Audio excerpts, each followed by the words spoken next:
Бұрын деймда адамдар қандай мейірімді еді, иә? Барлығымыз ауылда туып өстік. Көрші маңайлар бір-біріне көмектесіп, бір-бірін шайға шақырып, соғым сойса қуырдаққа шақырып, қиналса бір-біріне жәрдемдесетін. Біреу қайтыс болса үй-үйге бөліп, ағаш жарып, су тасып, жәрдемдесетін. Ал қазірше адамдардың арасынан мейірімділік кетіп қалған. Көршінің кім екенін де білмейміз, танымаймыз, амандаспаймыз да. Көшеде бір-бірімізді көрсек, мысықпен итше ырылдасып жүреміз.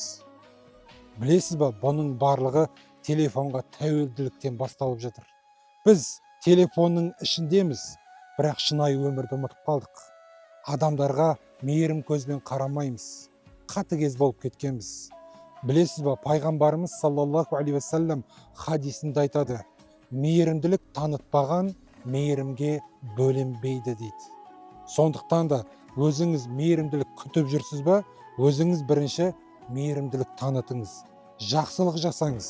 Кеттік, құрметті қазағым, бір-бірімізге жақсылық жасап жарысайықшы. Бұрынғыдай пейілімізді кеңейтейікші, бір-бірімізге мейірім көзбен қарайық. Осы видеоны тарата отырыңыздар.